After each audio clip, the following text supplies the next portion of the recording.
My name is Tori Thatcher, and I'm 32 years old. 5 years ago, my mother called me 3 days before Thanksgiving and said 7 words that shattered everything I thought I knew about family.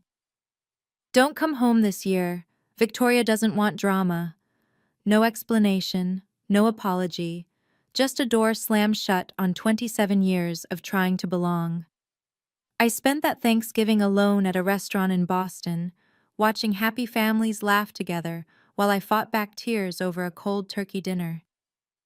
I had no idea that the strangers at the next table would become the family I'd always dreamed of. I had no idea that 5 years later, they'd be introduced at my wedding as the parents of the bride, while my biological parents stood watching uninvited, realizing they'd been replaced in every way that matters. Before I tell you what happened, please take a moment to like and subscribe. But only if this story resonates with you. And let me know in the comments, where are you watching from, and what time is it there? Let me take you back to the phone call that changed everything. I remember exactly where I was standing when my phone rang.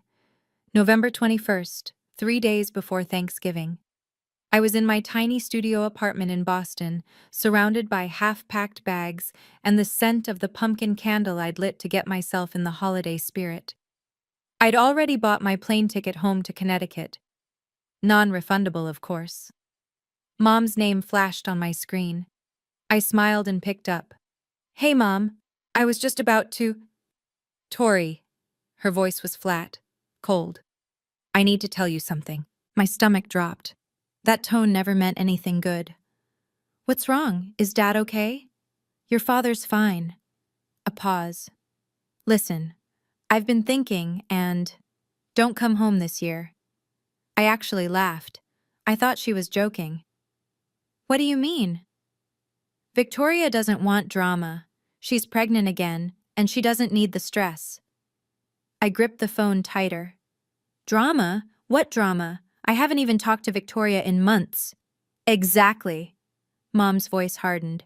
"And let's keep it that way. You know how you get." "How I get?" My voice cracked. "Mom, I literally just asked her last year why she didn't invite me to her baby shower. That's not drama. That's a question." "See? That's exactly what I mean. You always make everything about you." I stood there, frozen, watching the snow fall outside my window. 27 years old, and my mother was telling me I wasn't welcome at Thanksgiving because I'd once asked why I was excluded. "Mom, I already bought my ticket." "Then get a refund." Her tone left no room for negotiation. "Victoria is pregnant. She doesn't need stress. You understand." The line went dead. I understood perfectly. I'd always been the acceptable sacrifice. I wish I could say this was the first time. But as I sat on the edge of my bed, staring at my useless plane ticket, the memories came flooding back like a highlight reel of disappointment. My 16th birthday party.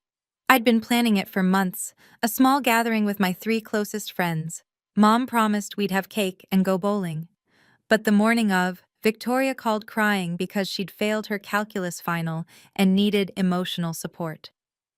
My party was canceled. We spent the day consoling my sister instead. "Don't be dramatic, Tori. Your sister needs us more right now. You can celebrate next weekend." We never did. Then there was my college graduation. I'd worked so hard for that moment. 4 years of late nights and part-time jobs and scraping by on ramen. I was the first person in my family to graduate with honors. When I walked across that stage, I looked for my parents in the crowd. Their seats were empty. They showed up 2 hours late. Victoria had a routine prenatal checkup that couldn't be rescheduled. "You understand, sweetheart. Your sister's baby is more important than a ceremony. More important than me." That's what she meant. That's what she always meant. I learned early that complaining only made things worse. Don't be so sensitive. Stop making everything about yourself. Why can't you just be happy for your sister? So I stopped complaining. I became smaller, quieter. I thought if I was agreeable enough, easy enough, invisible enough, maybe then I'd finally earn their love. I was 27 years old, sitting in a cold apartment with a worthless plane ticket, and I finally realized the truth. There was no amount of small that would ever be small enough. I called my father. I don't know what I expected. Maybe some small part of me still believed he'd stand up for me, just this once. The phone rang 4 times before he answered. "Hey, kiddo." His voice was cautious. He already knew. "Dad, did Mom tell you?" A long pause. I could hear the TV in the background, probably a football game. "She mentioned it." "And you're okay with this? You don't think maybe I should be allowed at Thanksgiving with my own family?" Another pause, longer this time. "You know how your mother is, Tori. She's just trying to keep the peace." "By excluding me?" "It's not like that." "Then what is it like, Dad? Tell me. Because from where I'm standing, it looks like you're all choosing Victoria over me." Again, silence. I could hear him breathing. I could almost see him sitting in his recliner, rubbing his forehead the way he always did when he wanted to disappear from a conversation. "Dad, do you want me there?" 5 seconds passed. 10. I think... He cleared his throat. "I think it's better if you listen to your mother this year." Something inside me went quiet. Not sad, not angry, just empty. "Okay, Dad." "Tori, don't be like..." I said, "Okay." I hung up.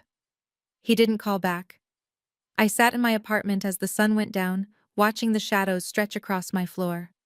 My father had a chance to choose me, to say one word in my defense, and he chose silence instead. He was always in the middle, I realized. He just always chose to stand on their side. But as the darkness settled in, something else settled too. A quiet decision. If I wasn't welcome at their table, I'd make my own Thanksgiving. Thanksgiving Day arrived gray and cold. I woke up in my studio apartment to the sound of my neighbor's family arriving. Footsteps overhead, children laughing, the muffled warmth of voices I couldn't make out. The smell of something delicious drifted through the vents. Someone was making stuffing. I made instant coffee and sat by the window, watching the snow fall on the empty street below. My phone stayed silent all morning. No calls, no texts, not even a happy Thanksgiving from anyone in my family. Around noon, I made the mistake of opening Instagram. Victoria had posted a photo. The whole family around the dining table, Mom, Dad, Victoria, her husband Brad, their 2-year-old son in a tiny turkey sweater. Everyone was smiling. The caption read, "So grateful for my family. These are the people who matter most." I zoomed in on the photo, counted the place settings. 4 adults, 1 toddler, 5 chairs. There wasn't even an empty seat where I should have been. They hadn't just excluded me. They'd erased me, like I'd never existed at all. I closed the app, stared at the ceiling. I thought about ordering delivery and spending the day in bed. That's what I deserved, right? A sad meal alone in my dark apartment, feeling sorry for myself. That's what the dramatic daughter gets. But something in me refused. No, I wasn't going to sit here and let them win. I wasn't going to let their rejection turn me into exactly what they accused me of being, a sad, bitter, dramatic mess. I grabbed my coat. If I was going to eat Thanksgiving dinner alone, I was going to do it somewhere with actual food, with light, with life. I just had to find a restaurant that was still open. Harborview Grill was one of those old Boston institutions, dark wood, brass fixtures, the kind of place that still had cloth napkins and candles on every table. More importantly, it was one of the few restaurants in the city that stayed open on Thanksgiving. When I pushed through the door, the warmth hit me like a wave. The smell of roasted turkey and fresh bread, the soft clink of glasses, and everywhere, families. Couples with grandparents, parents with children, groups of friends who laughed like they'd known each other forever. The restaurant hummed with the sound of people who belonged somewhere. The hostess looked at me with barely concealed pity. "Just one tonight?" "Just one." She led me to a tiny two-top in the corner, squeezed between the kitchen door and a large family that took up 3 tables pushed together. I could have touched their chairs if I reached out. "Your server will be right with you."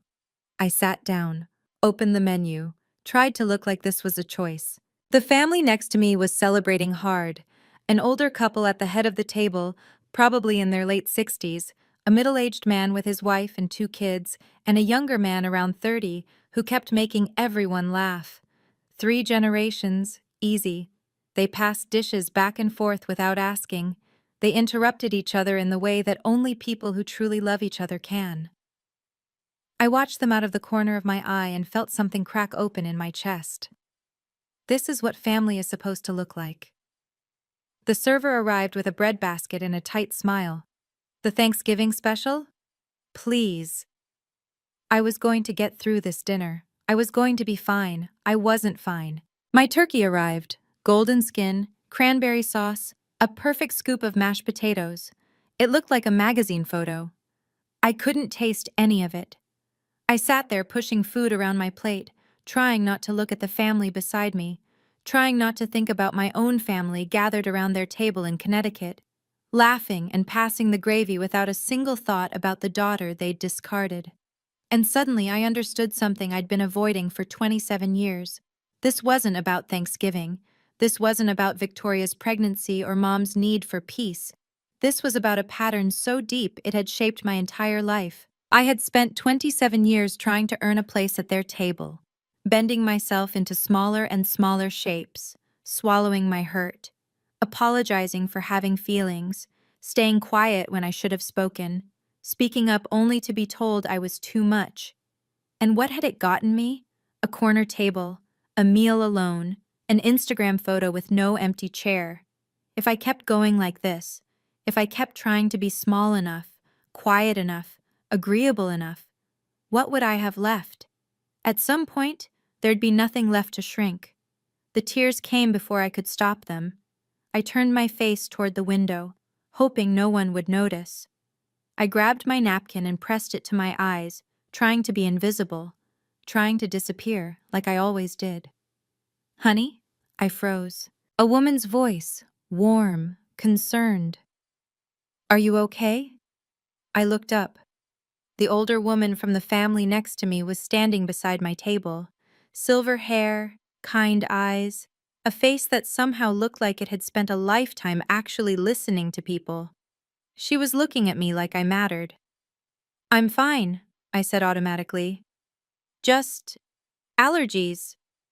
The woman raised one eyebrow, not judging, just knowing.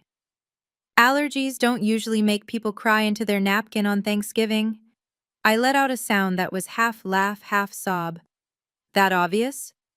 Only to someone who's paying attention.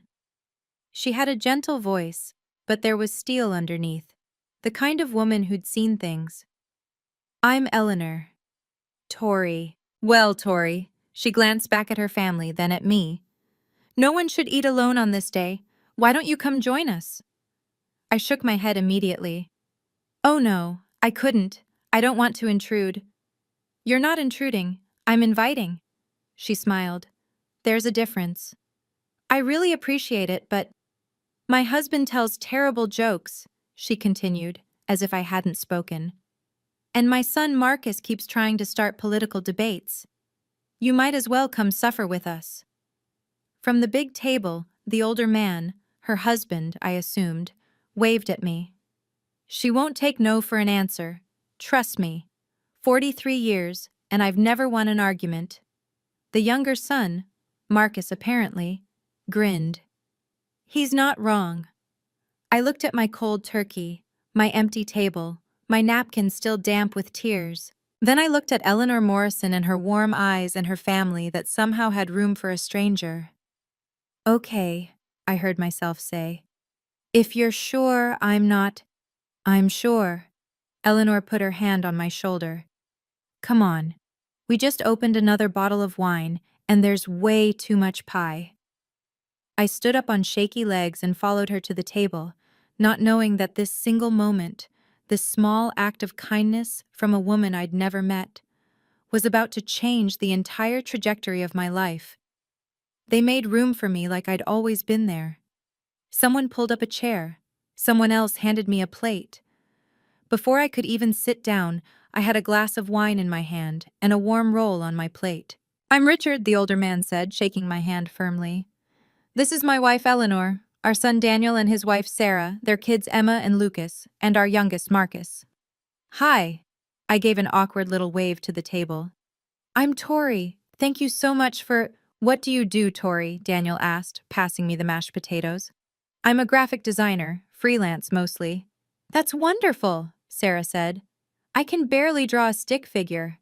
Mom, stick figures are easy, Emma said. She looked about 8. Even I can do that.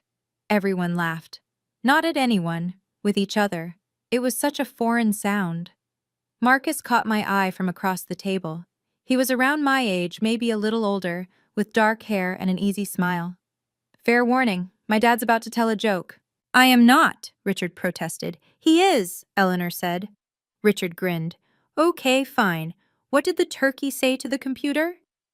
Dad, no, Daniel groaned. Google, Google, Google. The kids burst into giggles. Sarah rolled her eyes. Marcus shook his head. And I actually laughed. A real laugh. For the first time all day. Richard raised his wine glass. A toast to unexpected guests who make our table complete. Everyone raised their glasses, including me.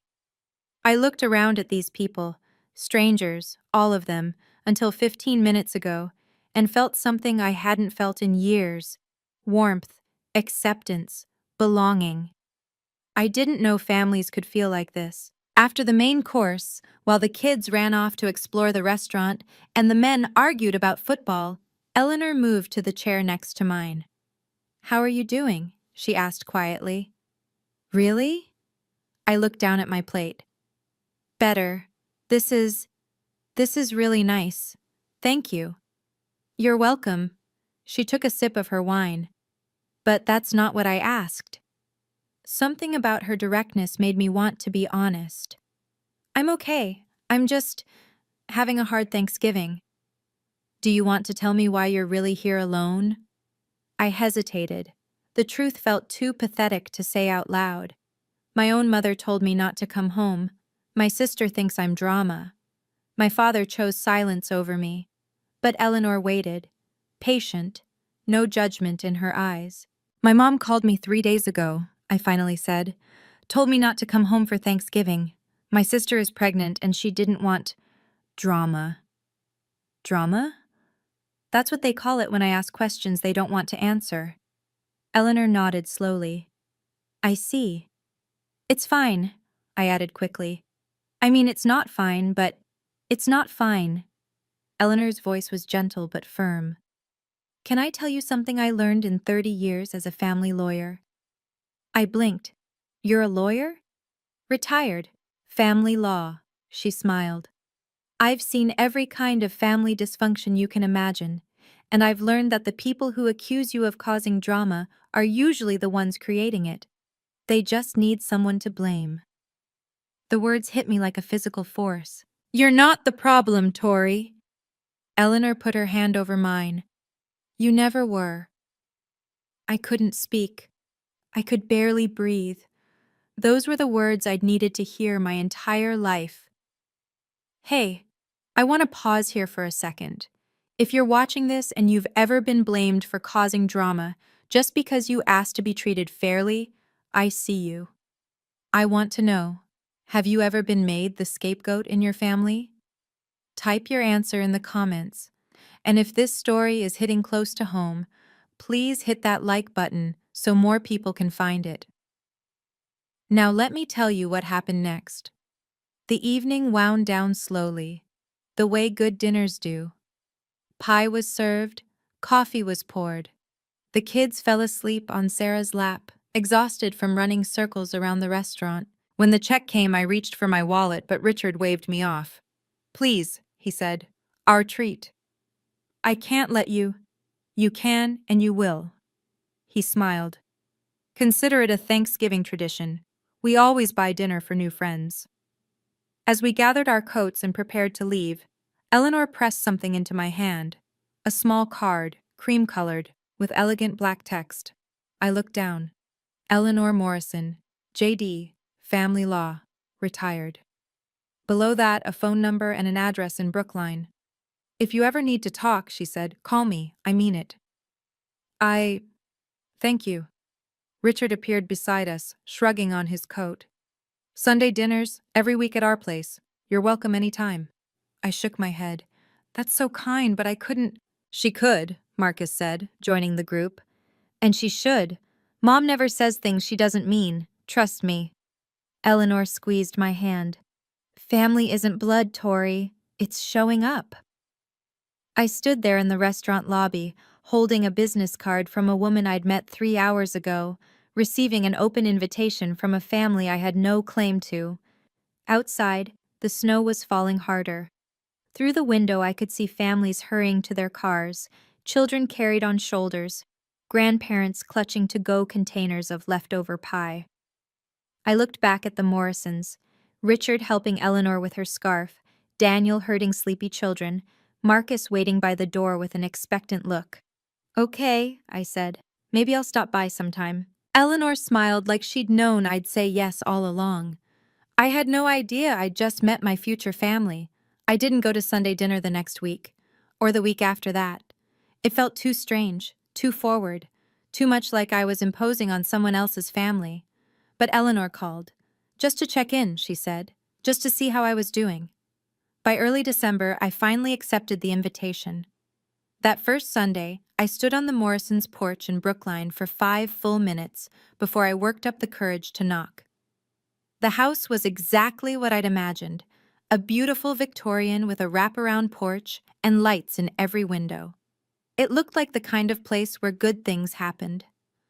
Eleanor opened the door before I could change my mind. There you are. She pulled me into a hug like it was the most natural thing in the world. We saved you a seat. That was the first of many Sundays. Over the next 6 months, I became a regular at the Morrison dinner table.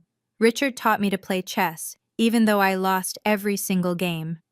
Eleanor showed me her secret pie crust recipe, the one she swore she'd never written down. Daniel's kids started calling me Aunt Tori without anyone telling them to. And Marcus? Marcus and I became friends. Real friends. The kind who texted random thoughts at 2 a.m. and argued about movies and sat next to each other at dinner without anyone having to arrange it. I didn't hear from my biological family once. Not a call, not a text, not even a Christmas card. For the first time in my life, I stopped noticing. Because for the first time, I wasn't performing for love. I wasn't shrinking myself to fit into someone else's expectations. I was just loved. It felt like finally coming home. One spring afternoon, about 8 months after that first Thanksgiving, Eleanor and I were sitting on her back porch. The garden was just starting to bloom, tulips pushing up through the soil, birds fighting over the feeder. Richard was inside, watching a game with Marcus. We could hear them shouting at the TV. Have you heard from your parents? Eleanor asked. I watched a robin land on the fence. No, and I haven't reached out either. She nodded, no judgment in her eyes. Do you want to? I thought about it, really thought about it. Sometimes, I admitted. In the middle of the night, mostly. I'll think about calling my mom and trying to explain, but then I remember there's nothing to explain. She knows what she did. She just doesn't think it was wrong. That's a hard thing to accept.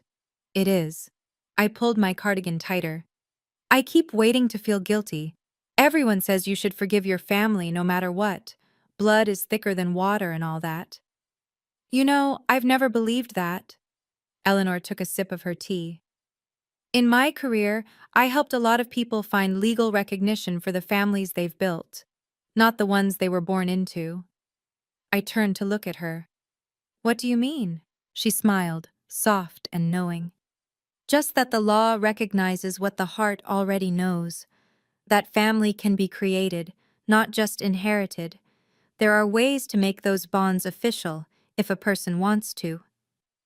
I didn't fully understand what she was hinting at. Not yet. Something to think about, Eleanor said. Whenever you're ready. She patted my hand and changed the subject to her tomato plants. But her words stayed with me. They would take root slowly and bloom at exactly the right time. It happened so naturally that I almost didn't notice it happening. 2 years after that first Thanksgiving, Marcus and I weren't just friends anymore. We were something more.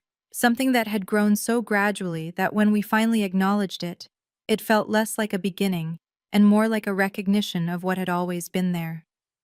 He asked me to dinner at Harborview Grill, the same restaurant where we'd met. "This feels circular," I said, sliding into the booth. "That's the point." Marcus was nervous. I could tell by the way he kept adjusting his napkin. "I wanted to bring you back to where it all started." "Where what started?" He reached across the table and took my hand. "Tori, I've been trying to figure out how to say this for months." He took a breath. "I want to spend the rest of my life choosing you, every single day." My heart stopped. "Marcus? I know your family hurt you. I know you're scared of people who are supposed to love you letting you down." His eyes were steady on mine. "But I'm not going anywhere. I never have been." He pulled out a small velvet box. "Tori Thatcher, will you marry me?" I couldn't speak. I couldn't breathe. I looked at this man who'd been my friend first, my confidant second, my rock through 2 years of healing, and I saw my future. "Yes," I whispered. "Yes." He slipped the ring on my finger. The restaurant erupted in applause. I'd been so focused on Marcus I hadn't even noticed the other diners watching. And then I saw them. In the corner booth, Richard and Eleanor, champagne already poured, beaming at us like they'd known all along. "Mom couldn't resist," Marcus laughed. I was going to officially become a Morrison. The wedding planning began immediately. Venue options, catering tastings, flower consultations. It was overwhelming and exciting and everything I'd never let myself dream about. But one question kept me up at night. The wedding invitations would need a line for parents of the bride. And I had no idea what to write there. Robert and Linda Thatcher? They hadn't spoken to me in over 2 years, hadn't called on my birthday, hadn't acknowledged my existence in any way. I couldn't put their names on my wedding invitation. They hadn't earned that honor. I was pacing in the Morrisons' living room one evening when Eleanor found me. "What's troubling you, sweetheart?" I told her about the invitation, about the impossible line I couldn't figure out how to fill. Eleanor sat down and patted the cushion beside her. "There's something I mentioned to you once, about legal recognition for chosen family. Do you remember?" I nodded slowly. "You said the law recognizes family that's created, not just inherited." "Adult adoption," Eleanor said gently. "It's a legal process where a consenting adult is formally adopted by another family. It creates a legal parent-child relationship, new birth certificate, new legal next of kin status, everything." My heart was pounding. That's a real thing?" "Very real. I've helped many people through the process." I looked at this woman who'd pulled me into her family on the loneliest night of my life, who'd fed me Sunday dinners and taught me about pie crust and shown me what a mother could be. "Eleanor," my voice cracked, "would you and Richard consider—" She pulled me into her arms before I could finish the sentence. "We've considered you our daughter since the first Thanksgiving," she whispered. "We were just waiting for you to be ready." The adoption process took several months: paperwork, court appearances, legal filings. But with Eleanor guiding me through every step, it felt less like bureaucracy and more like a ceremony. When the judge signed the final order, I legally became Tori Morrison. I had a new birth certificate, new legal parents, a new family, on paper and in my heart. The wedding was set for the following June. We sent out invitations with the line I'd agonized over, now proudly printed: "Parents of the bride, Richard and Eleanor Morrison." I should have known the Thatcher family would eventually find out. 3 months before the wedding, my phone buzzed with a text from Victoria, the first message from her in nearly 3 years. "Did you know Tori's getting married?" I stared at the screen, then I blocked the number. A week later, my mother called, 5 times in one day. I let every call go to voicemail. Finally, a text. "Why didn't you tell us? We're your family, call me back immediately." I read it twice, then I deleted it. 3 years of silence. 3 years of pretending I didn't exist. And now suddenly they remembered they had another daughter. I wasn't angry. I'd moved past anger long ago. I was just tired. Marcus found me staring at my phone that evening. Everything okay? My biological family found out about the wedding. Ah. He sat down beside me. What do you want to do? Nothing. I put the phone away. I don't owe them anything. Not an explanation, not an invitation, nothing. He nodded and pulled me close. Whatever you decide, I support you. But we both knew this wasn't over. The Thatchers weren't the kind of family who accepted being ignored. The question was, what would they do about it? She showed up at my apartment on a Tuesday afternoon. I was working from home, reviewing design proofs at my kitchen table, when the doorbell rang. I opened it without checking the peephole, a mistake I wouldn't make again. Tori. My mother stood in my hallway. She looked older than I remembered, grayer, more tired, but her eyes held the same disappointed expression I'd spent my childhood trying to erase. Mom. The word felt foreign in my mouth. What are you doing here? What am I doing here? She pushed past me into the apartment without being invited. What are you doing, getting married without telling your own mother? We haven't spoken in 3 years. And whose fault is that? I closed the door slowly, counted to 5. Yours. It was your fault. You told me not to come home. Not to. That was one Thanksgiving. You can't still be upset about that. I'm not upset. I kept my voice calm. I've moved on. Linda's eyes swept across my living room, landing on the photos on my bookshelf. Me and Marcus at a beach. Me and Eleanor making pie. The whole Morrison family at Christmas. Me right in the center. Who are these people? My family. Her face contorted. I am your family. You were. I met her gaze evenly. You chose not to be.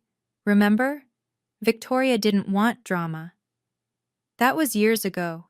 And in those years, you never once called, never checked if I was alive, never acknowledged my existence. I felt eerily calm. So no, Mom, you don't get to show up now and act like you have a claim on me. I want an invitation to the wedding. No. Her jaw dropped. Excuse me? You heard me? I walked to the door and opened it. You don't get to erase me and then demand a seat at my table. The wedding day dawned golden and perfect. June in Napa Valley. A vineyard with rolling hills and endless rows of grapevines. We'd chosen an outdoor ceremony with a reception in a beautiful stone barn, everything decorated with white roses and greenery. In the bridal suite, I stood before a full-length mirror while Eleanor adjusted my veil. You look beautiful, she said softly. Absolutely beautiful. I looked at my reflection. The woman looking back at me was calmer, stronger than the girl who'd sat alone in a restaurant 5 years ago.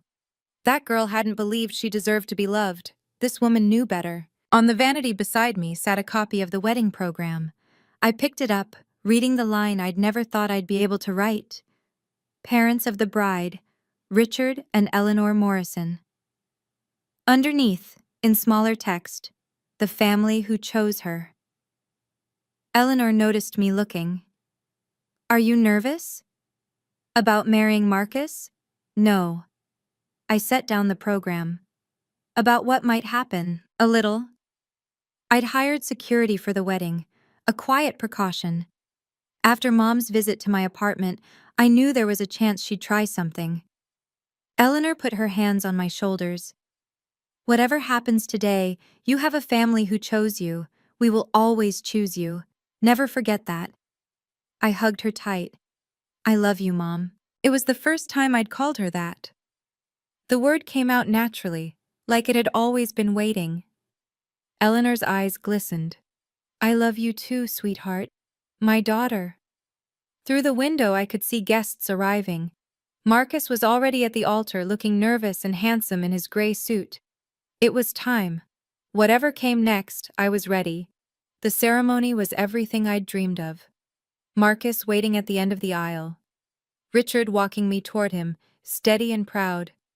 The vows we'd written ourselves, words that made half the guests cry and the other half pretend they weren't crying. When Marcus slipped the ring on my finger and the officiant pronounced us husband and wife, I felt something click into place, like the last piece of a puzzle I'd been trying to solve my entire life.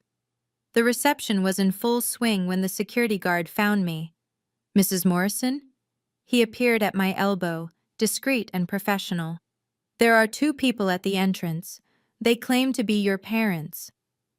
I'd expected this. Part of me had been waiting for it all day. Marcus appeared beside me. "What's going on?" "My biological parents are here." His expression hardened. "I'll handle it." "No." I took his hand. "This is my moment. I'll handle it." I considered my options. I could have them removed. I could pretend they weren't there. I could avoid the confrontation entirely. But something in me said no. Let them see. Let them see what they lost. Let them see the family who stepped up when they stepped away. Let them witness the life I built without them. "Let them in," I told the security guard. "But don't seat them with the family. Put them in the back." "Are you sure?" Marcus asked. "I'm sure." The guard nodded and disappeared. A few minutes later, I saw them, Linda and Robert Thatcher, standing uncertainly at the edge of the reception, looking around at the 100+ people who were celebrating their daughter's wedding. Their daughter, who they hadn't spoken to in 3 years. The MC was about to make his announcement. Perfect timing. "Okay, this is the moment. Before the big reveal, I have a question for you. If you were in my shoes, would you have let your biological parents into your wedding?" Type yes or no in the comments. I want to know what you would have done. And if you're dying to see what happens next, make sure you're subscribed with notifications on. Now let me tell you about the moment everything changed. The MC stepped up to the microphone. The music softened. "Ladies and gentlemen, if I could have your attention, please." The room quieted. Guests turned toward the front. Champagne glasses paused halfway to lips. "Before we continue the celebration, I'd like to introduce some very special people." I watched my biological parents from across the room. Linda was craning her neck, trying to see. Robert stood behind her, hands in his pockets, looking uncomfortable. They had no idea what was coming. "Please join me in welcoming the parents of the bride." Linda straightened up. I could see her preparing to acknowledge the introduction, to accept the recognition she believed was rightfully hers. "Richard and Eleanor Morrison!" The room erupted in applause. Richard and Eleanor stood from the head table, beaming, waving to the guests. People cheered. Someone whistled. The photographer snapped photos. And across the room, my mother's face went white. I watched it happen in slow motion. The confusion, the disbelief, the moment she realized what those words meant. Richard and Eleanor Morrison, the family who chose Tori and whom Tori chose in return. Linda grabbed Robert's arm. "What did he just say?" Robert looked stunned, speechless. Around them, guests clapped and smiled, completely unaware that the older couple in the back had any connection to the bride at all. To everyone else at this wedding, Richard and Eleanor Morrison were simply what they appeared to be: my parents. Linda's mouth opened and closed. No sound came out. She looked at the happy couple accepting congratulations, then at me standing with my husband, and the truth finally settled over her like a cold wave. She had been replaced. Completely. Officially. Legally. And everyone in this room knew it except her. Linda pushed through the crowd before I could stop her. She reached me just as the applause was dying down. Her face was flushed, her eyes wild. Robert trailed behind her, looking like he wanted to disappear. "What is going on?" Linda's voice was a harsh whisper. "Who are those people?" I kept my voice calm, steady. "My legal parents. I was adopted 2 years ago." "You... what?" She actually staggered back a step. "You can't just... replace us." I didn't replace you. I looked at her evenly. You abandoned me first. We never abandoned you. You told me not to come home. You chose Victoria. Every time. For 27 years. The guests nearest to us had noticed the confrontation. Conversations died. Heads turned. That's not fair, Linda started. Fair? I felt Marcus move to my side, a solid, reassuring presence. You want to talk about fair? I didn't raise my voice. I didn't need to. The truth was loud enough on its own. I spent 27 years trying to earn a place in your family. You know what I got? An Instagram photo with no empty chair. A Thanksgiving dinner alone. 3 years of silence. I'm still your mother, Linda's voice cracked. Not legally. I held up my left hand, both rings glinting in the reception lights. Not emotionally. Not anymore. Around us, the room had gone quiet. 100 pairs of eyes watched us. Linda looked around, suddenly aware of the audience. Her cheeks burned red. This is humiliating, she hissed. Then leave. My voice was soft. Final. You showed up uninvited to my wedding. You don't get to be the victim here. She stared at me like she was seeing a stranger. Maybe she was. The daughter who never fought back had finally stopped shrinking. And then, for the first time in my entire life, my father spoke up. Tori. His voice was rough, broken. I'm sorry. I turned to look at him. Really look at him. Robert Thatcher had aged more than 5 years should account for. His hair was grayer, his shoulders slumped, but his eyes were wet with tears. I'd never seen my father cry, not once in 27 years. I'm sorry, he said again. I should have done better. Something cracked inside my chest. Not healing, just recognition of an old wound. I know, Dad. I was a coward. His voice trembled. I always was. I knew how your mother treated you, how Victoria treated you, and I stood there. I let it happen. Linda grabbed his arm. Robert, what are you? He shook her off, kept his eyes on me. You were my daughter. You were my little girl, and I let them make you feel like you didn't matter. A tear rolled down his cheek. I'm so sorry. The words I'd waited 3 decades to hear. And they came too late. I know you're sorry, Dad. My voice was gentle but firm. But sorry doesn't undo the years you stood by and watched. Sorry doesn't give me back my childhood. Sorry doesn't make this okay. I know. He nodded, wiping his eyes. I know it doesn't. Eleanor appeared at my shoulder. She didn't say anything, just placed her hand on my arm. A quiet reminder that I wasn't alone. Linda stared at Eleanor with barely concealed hostility. You, she spat. You're the one who stole my daughter. Eleanor's expression didn't change. I didn't steal anything, Mrs. Thatcher. Then what do you call this? Richard Morrison stepped forward, positioning himself beside his wife. Richard Morrison wasn't a confrontational man. In the years I'd known him, I'd never once heard him raise his voice. But when he spoke now, there was a steel in his tone that silenced everyone. I think it's time for you folks to leave. Linda's jaw dropped. Who are you to tell us? I'm her father. Richard's voice carried across the quiet reception. Legally and in every way that matters. You stole our daughter! Richard shook his head. Calm. Certain. No, ma'am. We didn't steal anything. You gave her away. We just picked up what you threw out. Linda flinched like she'd been slapped. 5 years ago, Richard continued, this young woman was sitting alone in a restaurant on Thanksgiving because her own family told her she wasn't welcome. My wife invited her to our table. We fed her. We talked to her. We treated her like a human being.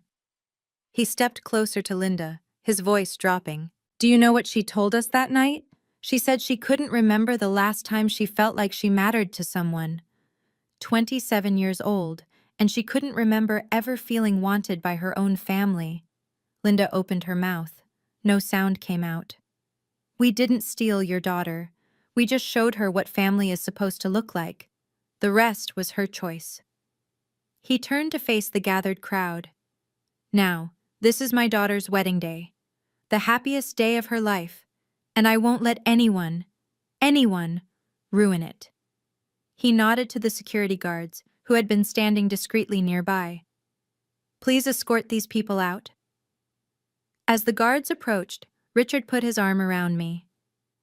Tori is a Morrison now, he said quietly, and Morrisons protect their own. This is what a father sounds like. Before the security guards could lead them away, I held up my hand. Wait. Everyone froze. Linda looked at me with something like hope in her eyes. Maybe she thought I was having second thoughts. Maybe she thought I'd relent. I walked toward my biological parents, stopped an arm's length away. Mom, Dad. The words still felt strange in my mouth when directed at them. I need you to understand something. Linda's chin lifted. What? I don't hate you. Whatever she'd expected me to say, that wasn't it. I don't hate you, I repeated. I've made peace with who you are. You're not villains. You're just people who couldn't love me the way I needed to be loved. People who chose comfort over fairness. People who let one daughter become invisible so the other could shine. Robert was crying again. Linda's face was a mask. But I've also made peace with who I am. I stood straighter. And who I am is someone who deserves to be chosen, not as a backup, not as an afterthought, chosen first. I looked at them both. The parents I'd spent my childhood trying to please, the family I'd shrunk myself to fit into. You didn't choose me, they did. I gestured to the Morrisons. And I choose them. The room was silent. 100 guests watched this moment, and not one of them moved. Linda opened her mouth to speak. I didn't let her. I'm not erasing you from my history. I'm just not giving you a seat at my table anymore. And that's not revenge. That's just the natural consequence of your choices. I nodded to security. Goodbye, Mom, Dad. As they were escorted out, the wedding guests began to applaud. Not for the drama, for me. The rest of the wedding was everything I'd hoped for. We danced, we laughed, we cut the cake while everyone cheered. Marcus twirled me around the dance floor until I was dizzy with joy. For those few hours, I let myself forget about the confrontation and just be happy. But the next morning, my phone started blowing up. Texts from cousins I hadn't heard from in years, messages from aunts and uncles I barely knew. The extended Thatcher family had heard about what happened at the wedding, and they had opinions. How could you do this to your mother? Family is family no matter what. You've broken your father's heart. I deleted them without responding. But then came a text from someone unexpected. My Aunt Patricia, my father's younger sister. Tori, I heard what happened. I want you to know.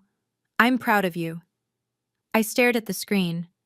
I always knew Linda and Victoria treated you wrong. I tried to say something once, and your mother stopped speaking to me for a year. But you deserved better. You always did. My eyes burned. I typed back. Thank you. That means more than you know. On Facebook, Linda posted a long, dramatic status about ungrateful children and modern families who don't understand loyalty. I didn't respond. I didn't need to. That evening, I blocked every phone number and social media account connected to the Thatcher family. Not out of anger, out of peace. Marcus found me on the balcony of our honeymoon suite. You okay? I looked out at the vineyard spreading golden in the sunset. Yeah. I leaned into him. I really am. For the first time in my life, I wasn't carrying the weight of people who didn't want to carry me. I was finally free. 2 weeks after the wedding, a handwritten letter arrived at our new address. The return address said Victoria Thatcher Collins. My sister's handwriting, loopy, perfect, exactly like I remembered from birthday cards that always felt more like obligations than affection. I almost threw it away unopened. But something made me sit down at the kitchen table and read it. Dear Tori, I don't know if you'll read this. Honestly, I wouldn't blame you if you didn't. But I had to try. Mom told me what happened at your wedding. She's devastated. Dad hasn't been the same since he came home. I think seeing how happy you are without us, broke something in him. I know we haven't always had the best relationship, but you have to understand. Mom and Dad were just trying to keep the peace. I never meant for you to feel excluded. You always made everything so difficult, always asking questions and bringing up old hurts. It was exhausting.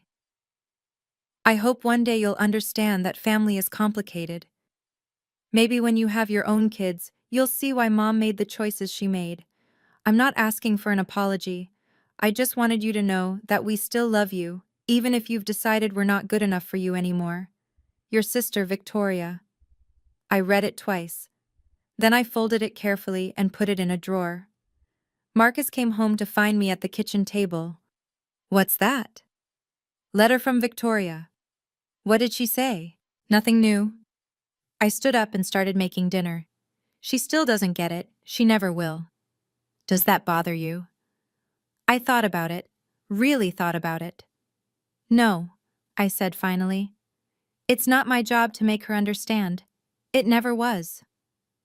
A year after the wedding, life had settled into something beautiful. Marcus and I bought a house in the suburbs of Boston, a little Cape Cod with a big backyard, just 20 minutes from Richard and Eleanor. Close enough for Sunday dinners, far enough for privacy. I was no longer freelancing. A design agency had hired me as their art director, a job I loved so much it barely felt like work. Marcus was thriving at his architecture firm. We were building a life together, literally and figuratively. And I was pregnant. Eleanor cried when we told her. Richard tried not to cry and failed. Daniel's kids were already arguing about who would be the baby's favorite cousin. One Sunday afternoon, Eleanor and I were setting up the nursery, painting the walls a soft sage green, arranging tiny furniture that seemed impossibly small. Have you thought about names? Eleanor asked, holding up two different mobiles. Emily, I said. If it's a girl, Emily Grace Morrison. Eleanor's eyes welled up. That's beautiful. The Morrison part is non-negotiable. I smiled. I want her to have the name of the family that chose her mother.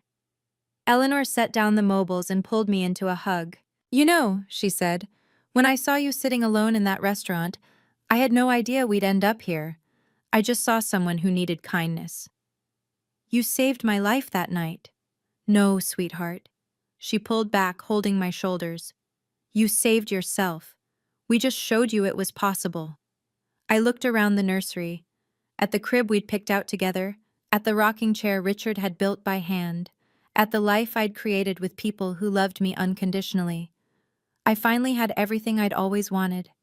I was home.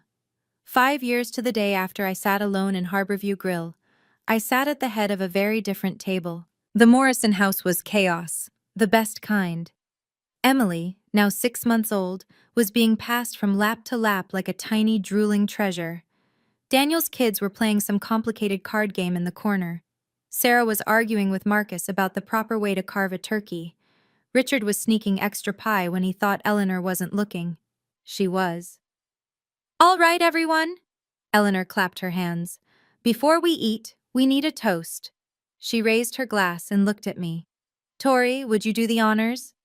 I stood, Emily in my arms, and looked around the table. At the family I'd found, the family that had found me. 5 years ago tonight, I said. I was sitting alone in a restaurant wondering if I'd ever belong anywhere.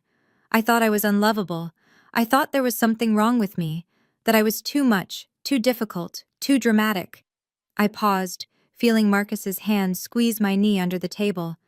Then a stranger named Eleanor Morrison came up to my table and said, "No one should eat alone on this day."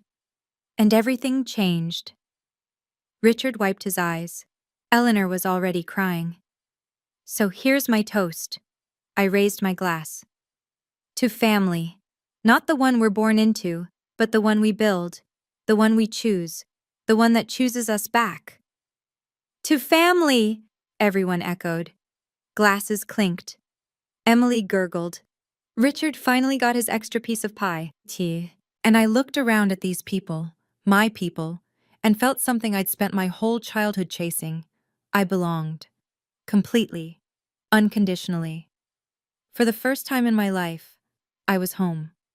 After dinner, Marcus and I sat on the back porch with Emily asleep between us in her carrier. The November air was cold, but we were bundled in blankets, watching the stars emerge one by one. Do you ever think about them? Marcus asked quietly. Your bio parents? I considered the question. Sometimes, I admitted. In the middle of the night, mostly.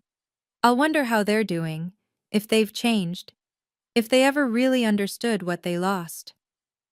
Do you think they have? Changed? I shook my head slowly. People rarely do, not in the ways that matter.